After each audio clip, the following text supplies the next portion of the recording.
মিষ্টিজাত দ্রব্যের প্রতি বাঙালির টান আদিকালের, তাই দেশের সর্বত্রই তৈরি হয় নানা স্বাদের হরেক রকমের মিষ্টি। কোমল ছানার রসভরা লোভনীয় স্বাদের একটি মিষ্টি হলো রসমঞ্জরি।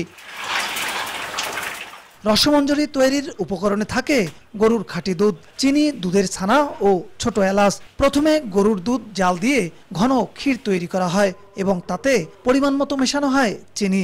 তারপর ছানা দিয়ে তৈরি হয় ছোট ছোট গোল মিষ্টি।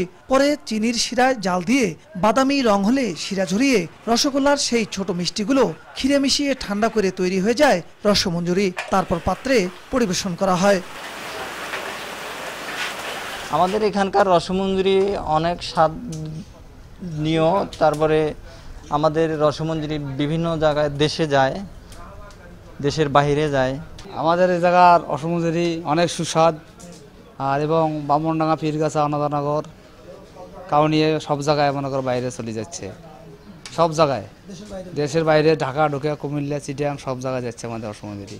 গাইবান্ধার বিভিন্ন অনুষ্ঠান থেকে শুরু করে অফিস আদালতে অতিথি আপ্যায়নে এই রসমঞ্জরির বিকল্প নেই। জেলার চাহিদা মিটিয়ে এটি চলে যাচ্ছে বিশ্বের বিভিন্ন প্রান্তে। রসমঞ্জরি আমাদের এখানে প্রসিদ্ধ গাইবান্ধার, এবং আমার এখানকার লোক এবং বাইরের দেশে বিদেশে সব জায়গায় যাচ্ছে আমাদের এখান থেকে। আমরা আসলে এখানে প্রায় রসমঞ্জরি খেয়ে থাকি।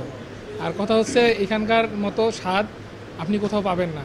এই রসমঞ্জরি এতটাই টেস্ট বা হচ্ছে এটা একটা আলাদা একটা ঘ্রাণ আছে, যেটা খেলেই আপনি বুঝতে পারবেন। মানে এত সুস্বাদু জিনিস যে আমরা ছোটোবেলা খাইছি, এখনও খাচ্ছি, এবং আমরা বিভিন্ন প্রোগ্রাম বা বিভিন্ন আত্মীয় স্বজনের বাসায় গেলে দেখা যায় আমরা এই জিনিসটা নিয়ে যাই। আমাদের এখানে পার্শ্ববর্তী এলাকার লোক প্রায় সময় আসে, সকাল বিকেল রাত প্রায় সময় আসে।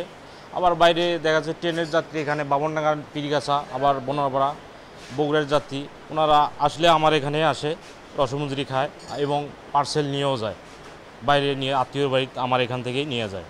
1948 সালে জেলা শহরের রমেশ সুইটসের স্বত্বাধিকারী রমেশ ঘোষ সর্বপ্রথম রসমঞ্জরি তৈরি করেন। লোভনীয় স্বাদ ও গুণাগুণের কারণে গাইবান্ধার রসমঞ্জরি রয়েছে আলাদা সুনাম। প্রতি কেজি রসমঞ্জরি বিক্রি হয় 380 টাকা থেকে 400 টাকায়। বিপ্লব ইসলাম, সময় সংবাদ, গাইবান্ধা।